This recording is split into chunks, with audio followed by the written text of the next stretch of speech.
Bonsoir à tous et bienvenue sur Valleywood.tv, place aux jeunes qui vont vous prouver qu'ils ont eux aussi leur place sur la scène politique cantonale. 3 candidates visent la présidence du Valais et entament la dernière ligne droite à travers 3 débats. C'est parti.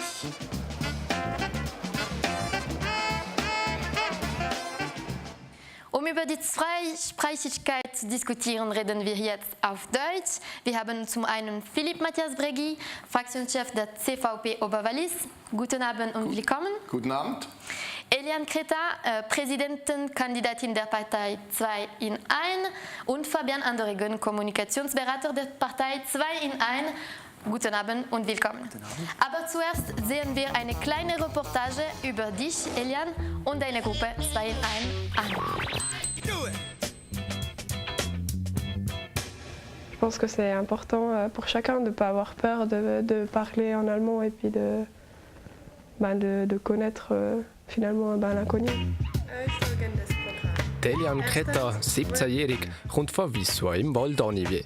Sie geht in die Handels- und Fachmittelschule in Siders. Hier studiert sie zweisprachig und vertieft sich in Richtung Gesundheit und Pädagogik. Wenn sie in der Schule ist, schwingt sie das Tanzbein, ist am Kochen, zeichnet und geht gerne mit dem Hund laufen.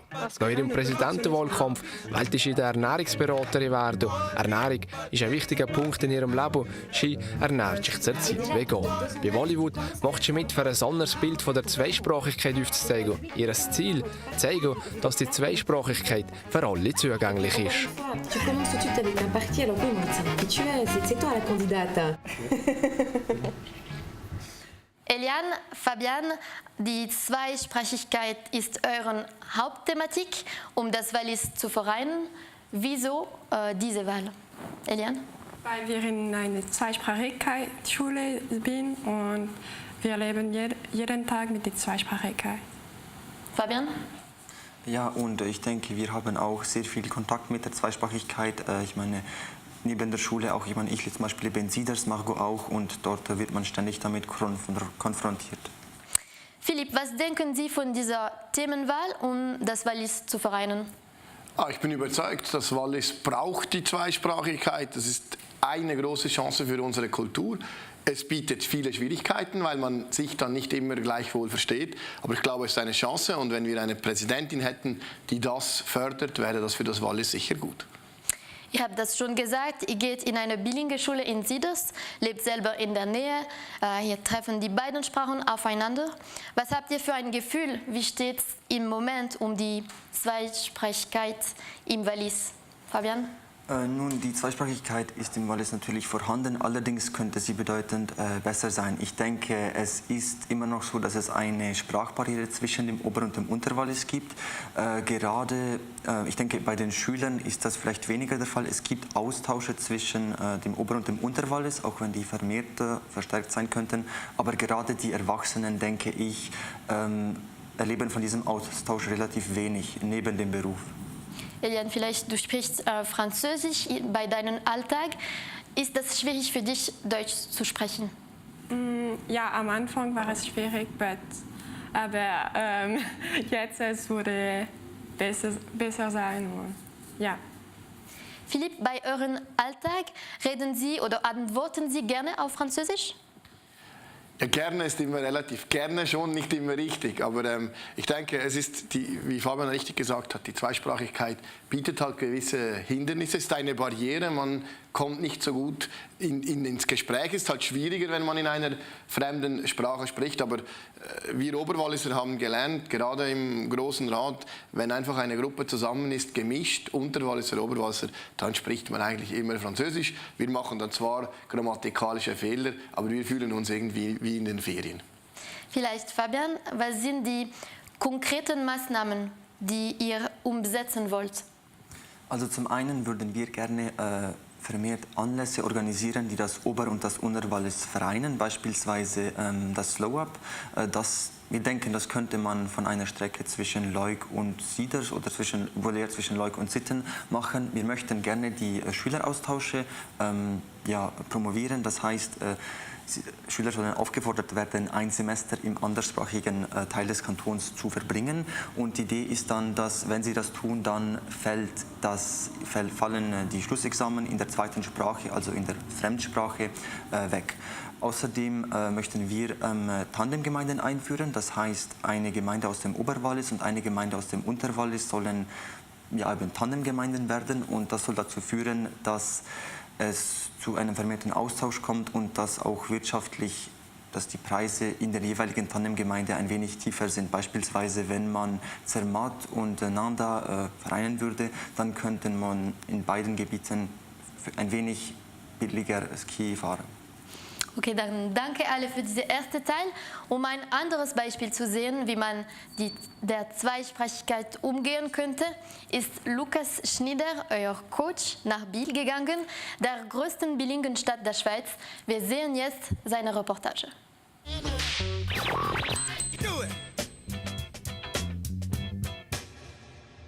Biel oder Bienne.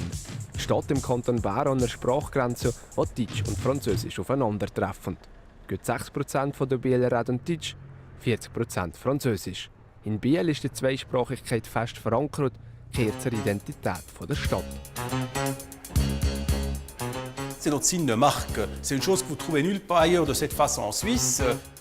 Nous sommes la vraie seule ville bilingue de ce pays, avec un traitement égal des deux groupes linguistiques. Et surtout, Bienne est devenue ville qu'avec l'arrivée des horlogers francophones depuis le Jura au milieu du XIXe siècle. Anders als im Kanton Wallis sind die Französischsprachigen und Biel eine Minderheit.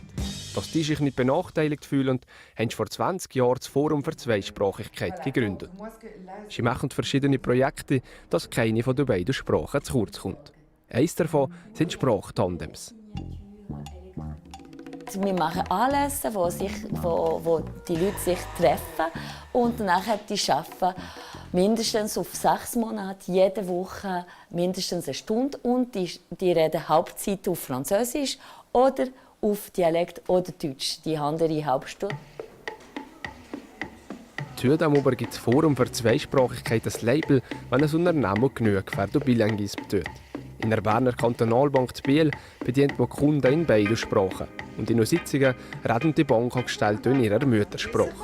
Das Label ist betreffend Zweisprachigkeit eine Orientierungshilfe. Nein, mein Name wäre Weber. Jawohl. Und das Label ist für uns quasi wie ein Zeugnis, das uns zeigt, wo stehen wir in diesem ganzen Bilinguismus, wie gut machen wir das, wo haben wir Schwachpunkte. Das tut uns so das Forum aufzeigen, gibt uns Noten und sagt, dort könnte man noch etwas verbessern, der Zeit ist schon gut. Also es ist für uns wie ein guter Spiegel. Die Zweisprachigkeit in Biel ist in der Bevölkerung verankert. Es gefällt mir, ich wäre jetzt nicht gerne in einer Stadt, wo man nur eine Sprache redet. Das wäre mir zu langweilig und so zu eins. Je trouve que c'est mieux et puis pour nos enfants aussi plus tard, puis d'avoir justement ce privilège d'avoir l'allemand et le français. Kleine Spannungen kehren aber natürlich auch dazu.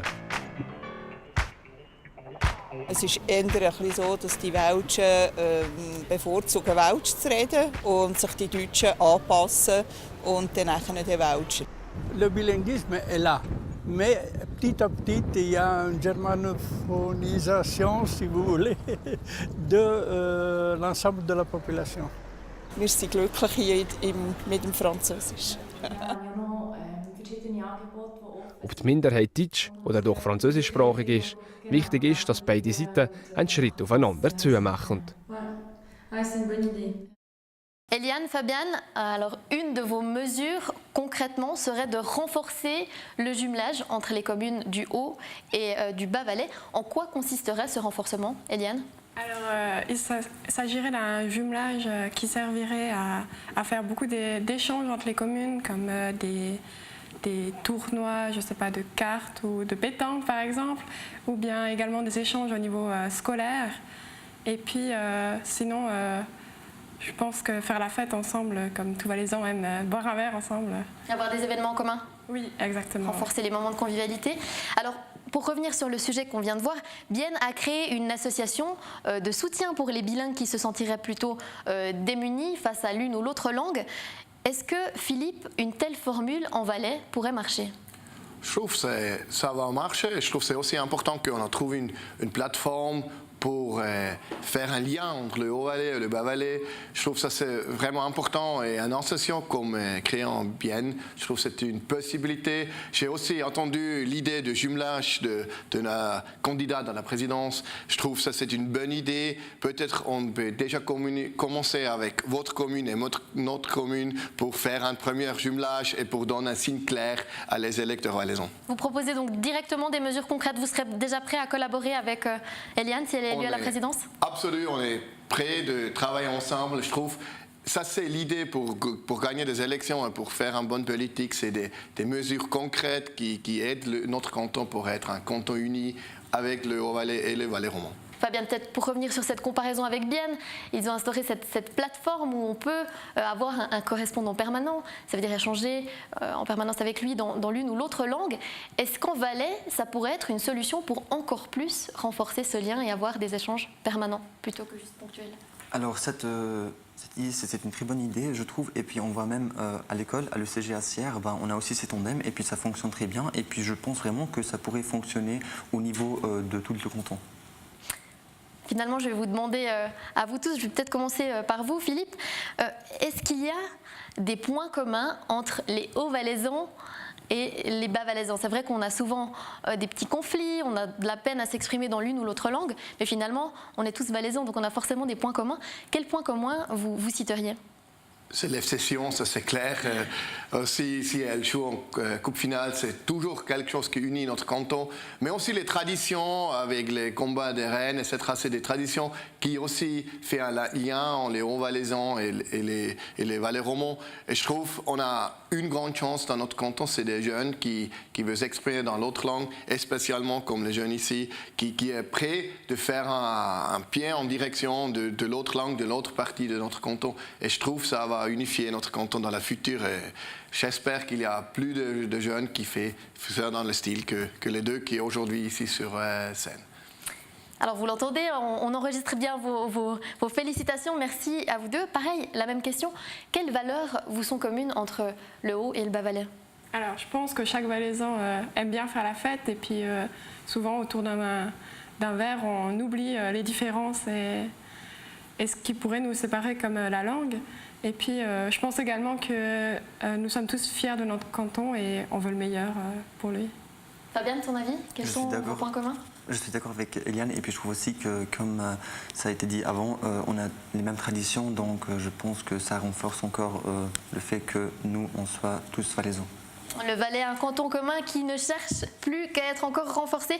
Philippe, Mathias Bregui, Eliane Creta, Fabian Andereggen, merci beaucoup pour votre participation. Si vous avez apprécié ce débat, vous pouvez le revoir sur notre site internet ou sur notre page Facebook.